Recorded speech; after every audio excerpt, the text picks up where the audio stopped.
and all of those things. So as we listen to it too, we know, of course, part of the message is we're tempted to be someone we're not.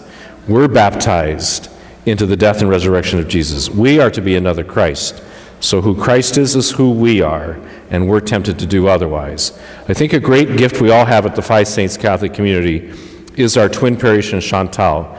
It helps remind us that we're not alone. We don't live just for ourselves. We are connected to many people throughout the whole world. That Chantal, our brothers and sisters, are representative of our whole church throughout the world, and that we are connected. And they teach us so much about the very basics of life that help us to be in the Lord's life and full of joy. And we then assist them with our material needs. We had travelers, as usual, go to our twin parish toward the end of July, and we'd like them to share about that experience, and again, kind of how important that relationship is that we have. So we have Jodi and Ellayah Haiti to share with us this morning.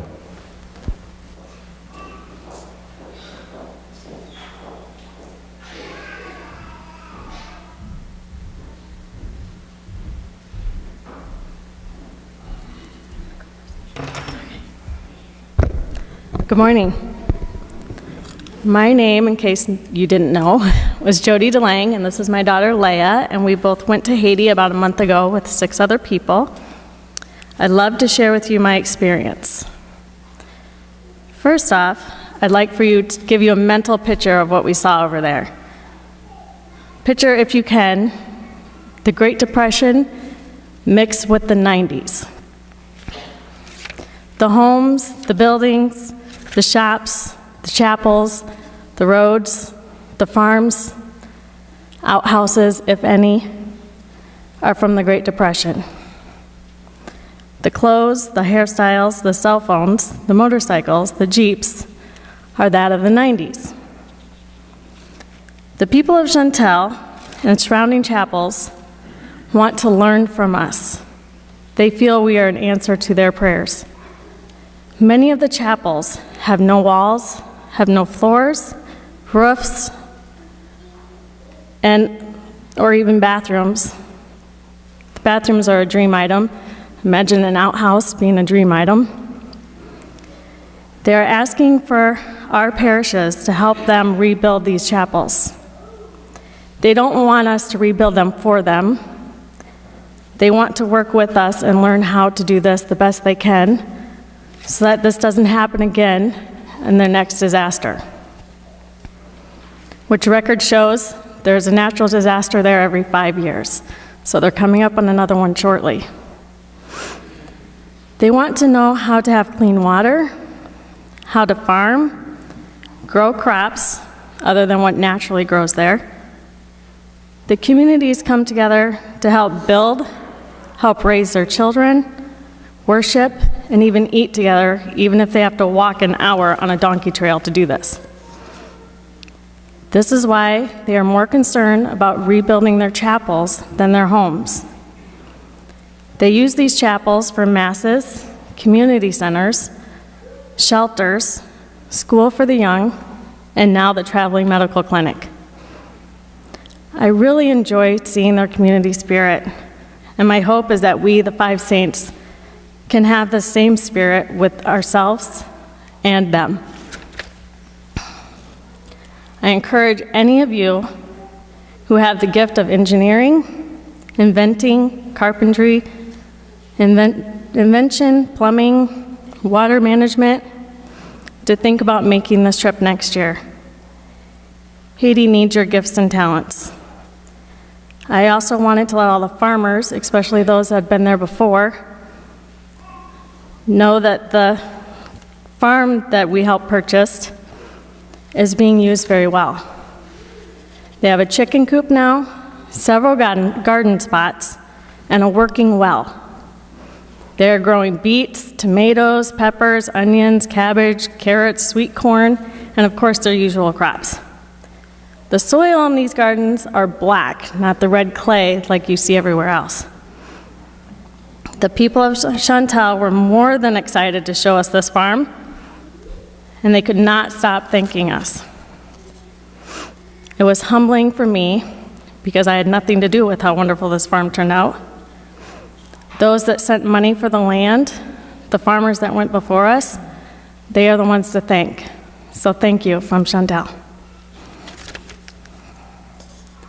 I would also like to let the doctors and nurses and those that went before us to work in the medical clinic know that Dr. Josue now has a traveling medical clinic. He also has his own clinic in Chantel. He has 2 nurses that help him. His clinic in Chantel consists of a small pharmacy, an examining room, a lab, and a delivery room. While we were there, Dr. Tony Trainer and Dr. Josue saw 270 people. Tony did eye exams and found 10 advanced glaucoma patients. Josue will continue to treat these patients with the drops that Tony brought and hopefully send more down. The people we saw, again, said several times that we, the Five Saints Parish, are the answer to all their prayers. Monsignor Goose is a big reason for us being there, for us understanding their needs, and following God's hand in helping them. The people of Haiti think very highly of Monsignor Goose. The faith they have, this undoubting faith, is something I've had to draw on often since coming home. And I'm so thankful for the chance to see this joy and this faith alive in so many people, despite the trials they go through, and I hope to follow their example the rest of my life.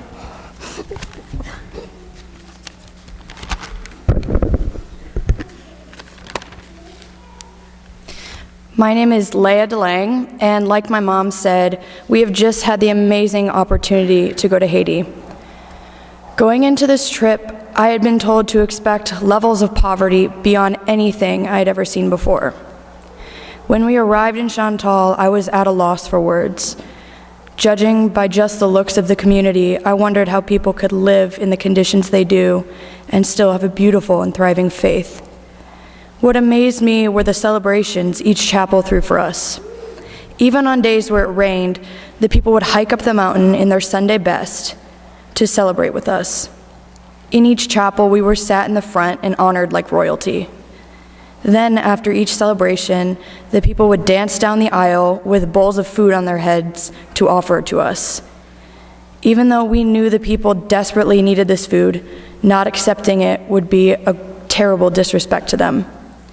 You could tell by the joy on their faces that this Mass was the highlight of their week. The part of this trip that really touched me the most was visiting the school. These children are so full of joy when they see us. Walking to each classroom and listening to the different grades singing us songs, saying thank you for everything we've done, gave me chills. Seeing how joyful these kids were when they have so little made me think about everything that I take for granted, especially my education. It also had me thinking about how amazing it is to have a group of parishes who are so willing to help these children get the education they deserve. So I encourage anyone who has a Lenten box to think about how grateful you are for the education you have and consider making a donation to help better the education of the children in Chantal. I would also like to encourage any high schoolers who want to make this trip to our twin parish their senior year to keep that dream alive, because for me, this trip changed my life. Thank you. Thank you, Leah. And Jodi?